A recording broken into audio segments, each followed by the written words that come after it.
اس کو ہم کیسے دیکھ سکتے ہیں کہ ہم کہتے ہیں کہ کرسمس ایک تہوار ہے، ایک عید ہے، ایک خاص دن ہے جسے منایا جاتا ہے۔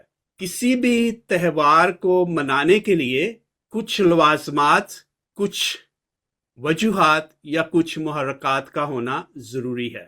یعنی کہ آپ کوئی بھی تہوار مناتے ہیں تو ان کے پیچھے ایک خاص واقعہ، کوئی خاص واقعہ یا کوئی خاص شخصیت ہوتی ہے جس سے اس تہوار کو یا اس دن کو منسوب کیا جاتا ہے۔ تو اگر ہم اس نقطۂ نظر سے دیکھیں کہ کرسمس ایک تہوار ہے، اس کے پیچھے ایک خاص واقعہ ہے، وہ واقعہ جو آج سے 2000 سال سے زیادہ قبل روپذیر ہوا، اور ایسا واقعہ کہ جس نے دنیا کی تاریخ بدل دی، اہم واقعہ۔ دوسرا، اس کرسمس منانے کے پیچھے ایک اہم شخصیت ہے، ایک اہم واقعہ بھی ہے، ایک اہم شخصیت بھی ہے۔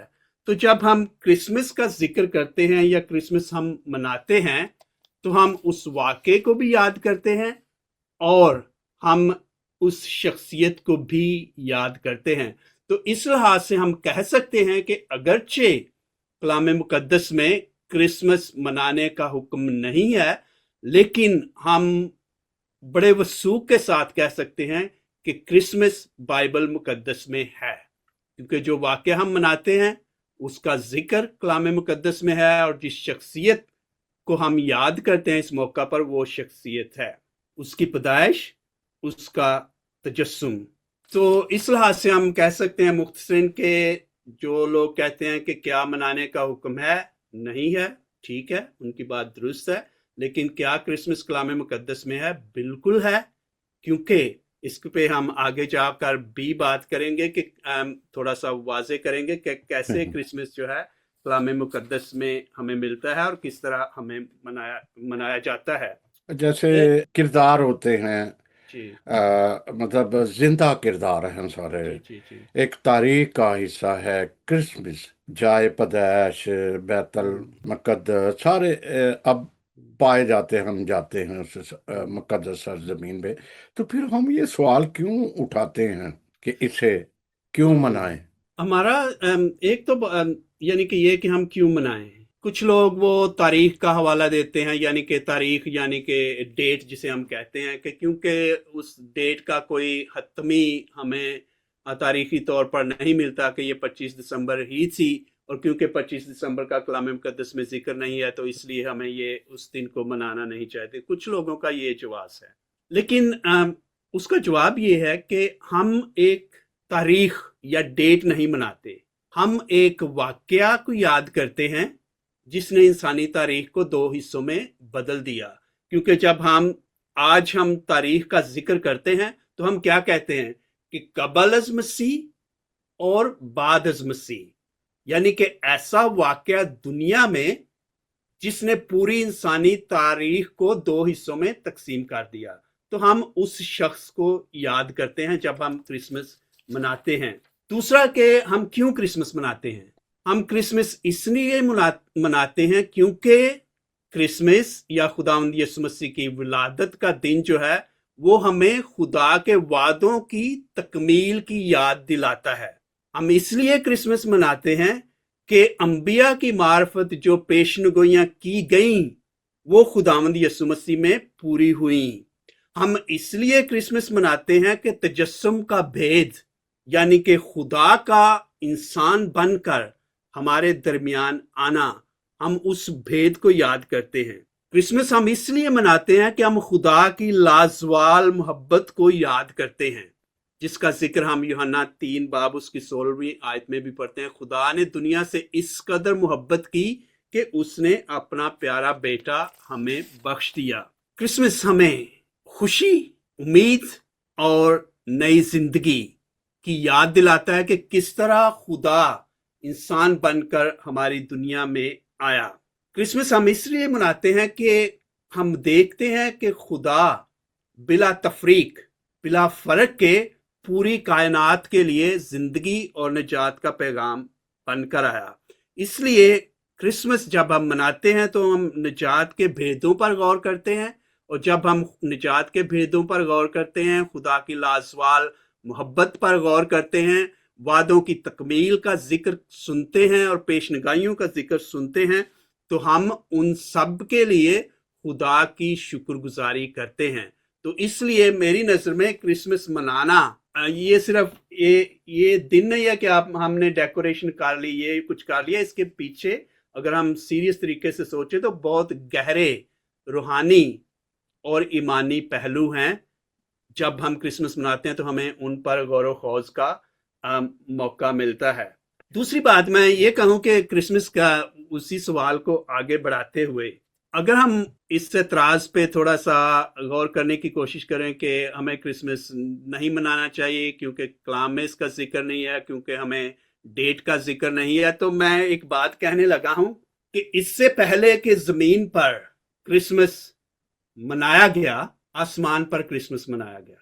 کیا ہے کرسمس؟ کہ خوشی، خداوند یسوع مسیح کے آنے کی خوشی، اور پہلا کرسمس اور پہلی خوشی آسمان پر منائی گئی، کیونکہ ہم کلام مقدس میں پڑھتے ہیں، لوکا کی انجیل جس میں سے آپ نے بھی پڑھا، اس میں کیا ہم دیکھتے ہیں کہ جب خداوند یسوع مسیح کی پیدائش ہوئی تو فوراً بعد کیا ہوا کہ خداوند کا ایک فرشتہ جب چرواہوں کے پاس کھڑا ہوا گیا، ان کو خداوند یسوع مسیح کی پیدائش کی خوشخبری دی، اور پھر ہم کیا پڑھتے ہیں کہ اس کی لوکا کی انجیل اس کا 2 باب اس کی 13ویں آیت کیا لکھا ہے؟ اور یکا یک اس فرشتے کے ساتھ آسمانی لشکر کی ایک جماعت خدا کی تعریف کرتی اور یہ کہتی ہوئی ظاہر ہوئی، عالم بالا پر خدا کی تمجید اور زمین پر نیک ارادے کے آدمیوں کے لیے سلامتی۔ تو کیا یہ کرسمس کا منایا جانا نہیں ہے؟ کیا یہ خداوند یسوع مسیح کی خوشی میں سب سے پہلا نغمہ، پہلا گیت، پہلی کیرل جو گائی وہ آسمانی لشکر نے گائی؟ اس کے بعد کلام مقدس میں ہم کیا دیکھتے ہیں کہ کلام مقدس میں ہی ہم دیکھتے ہیں کہ جیسے فرشتوں نے خداوند کی حمد میں گیت گائے، اسی طرح چرواہوں نے بھی پہلا کرسمس منایا۔ کیسے؟ کہ جب ان کو خوشخبری سنائی گئی تو انہوں نے کیا کہا کہ آؤ ہم جا کر دیکھیں جس کی ہمیں خوشخبری دی گئی ہے۔ اور جب انہوں نے جا کر دیکھا جیسا انہیں بتایا گیا تھا، تو لکھا ہے لوکا کی انجیل 2 باب اس کی 20ویں آیت، اور چرواہے ان سب باتوں کے لیے خدا کی تمجید اور حمد کرتے ہوئے لوٹ گئے جو انہوں نے ویسے ہی سنی اور دیکھی جیسا ان سے کہا گیا تھا۔ تو کیا یہ کرسمس منانا نہیں ہے؟ آسمانی لشکر نے منایا، چرواہوں نے منایا، پھر آگے ہم کلام کی روح سے ہی دیکھتے ہیں متی کی انجیل میں، پھر مجوسیوں نے جب ستارہ دیکھا وہ ایک لمبے سفر پہ چل نکلے اور جا کر انہوں نے پوچھا کہ جو نشان ہمیں دیا گیا ہے بادشاہ کی ولادت کا وہ کہاں ہونی ہے۔ اور جب انہوں نے بیت لحم جا کر اسے دیکھا تو انہوں نے کیا کیا؟ انہوں نے پہلے گر کر سجدہ کیا اور پھر اپنے تحفے اسے پیش کیے۔ تو کیا یہ کرسمس منانا نہیں ہے؟ تو ہم دیکھتے ہیں کہ کرسمس منانے کی روایت جو ہے وہ تو کلام مقدس سے انجیل میں ہی شروع ہو گئی۔ بعد میں جب ہم اس کلام کو پڑھتے ہیں، خدا کے کلام کو پڑھتے ہیں، اس پر غور و خوض کرتے ہیں، تو ہم آسمانی لشکر میں شامل ہوتے ہیں، ہم چرواہوں کے ساتھ مل کر، ہم مجوسیوں کے ساتھ مل کر، ہم فرشتوں کے ساتھ مل کر کرسمس مناتے ہیں۔ اس بات کو میں کنکلوڈ کروں گا یوں 2-3 فکروں میں۔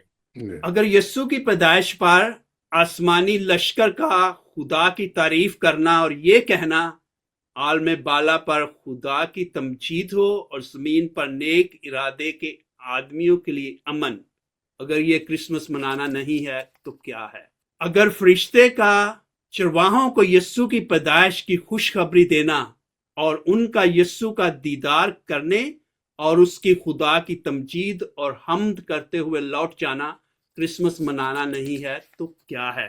اور اگر آسمان پر ستارے کا ظہور، ستارہ دیکھ کر مجوسیوں کا اسے دیکھنا اور سب کچھ، اپنا وطن، اپنا ملک، اپنے خاندان چھوڑ کر ایک لمبے سفر پر نکلنا اور اس کی جائے پیدائش یا اسے دیکھ کر، اسے ڈھونڈ کر اس کے آگے سرنگوں ہونا، سجدہ کرنا اور اپنے قیمتی تحائف دینا کرسمس نہیں ہے تو کیا ہے؟ جی تو یہ سب کچھ کلام مقدس اس سے پہلے کہ انسان منائے، کلام مقدس سے باہر ہٹ کر کلام مقدس میں ہی اس کی ولادت کی خوشی منائی جا رہی ہے۔ واضح جی، اگر عام ہم لیتے ہیں تو ایک ایسا ایونٹ کہ پوری دنیا کا، پورے انسانیت کے لیے وہ ایک نجات کا پیغام، ایک امن، آشتی، بھائی چارہ، محبت کا پیغام لے کر آئے، تو ہم اس کا دن کیوں نہ منایا جائے؟ پرانے عہد میں بہت ساری ایسے ڈیز جو ہیں ان کا ذکر بھی آتا ہے کہ وہ منائے جی گئے، ہم آئے جا رہے ہیں، یہودی آج بھی ان کو فالو کرتے ہیں، ہم بھی کئی چیزیں ان میں سے ایسی فالو کرتے ہیں۔ تو ہم تھوڑا سا آگے یہ بڑھتے ہیں کہ ساتھ کرسمس کے ساتھ بہت ساری علامات جی جو ہیں وہ جڑی ہوئی ہیں، جو ایک ہمارے کلچر کا حصہ اب بن چکی ہیں۔ تو اگر آپ اس پہ بات کریں کہ ہم اپنے اصل آج کا جو ہمارا ٹاپک ہے اس کی طرف چلے جائیں، پہلے آپ علامات کا اگر ذکر کریں جی جی تو میں آج جو ہمارا اصل ٹاپک ہے اس کی طرف بڑھتا ہوں۔ جی جی جی پچھلے حصے سے ایک فکرہ صرف ایڈ کرنا چاہتا ہوں جی کہ جی پہلا کرسمس جو ہے ہم، دراصل بیت الہم میں منایا گیا۔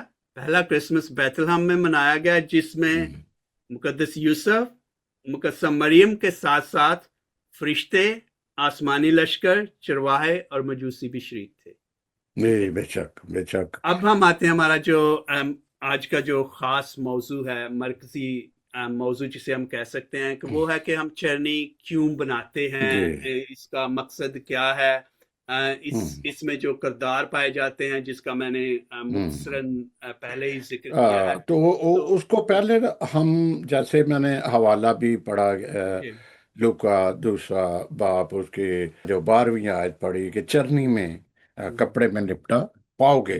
تو جی جی اس چرنی کا جو ایک کنسیپٹ ہے یا اس کی اہمیت کو پہلے دیکھتے ہیں، پھر ہم کرداروں کی طرف چلتے ہیں کہ اس کی کیا افادیت، کیا اہمیت کیا ہے، چرنی کی جو ہم چرنی بناتے بھی ہیں۔ جی ہاں جی، وہ آپ اچھا ٹھیک ہے۔ اچھا، چرنی کا یہ بڑی دلچسپ بات ہے کہ جیسے لوگ کرسمس کے بارے میں تو لفظ ہمیں کلام مقدس میں نہیں ملتا، لیکن دلچسپی کی بات ہے کہ چرنی کا لفظ ہمیں کلام مقدس میں ملتا ہے۔ ہم نے سنا، آپ نے جو شروع میں حوالہ پڑھا، تو دراصل چرنی کا لفظ لوکا کی انجیل میں 4 مرتبہ استعمال کیا گیا ہے۔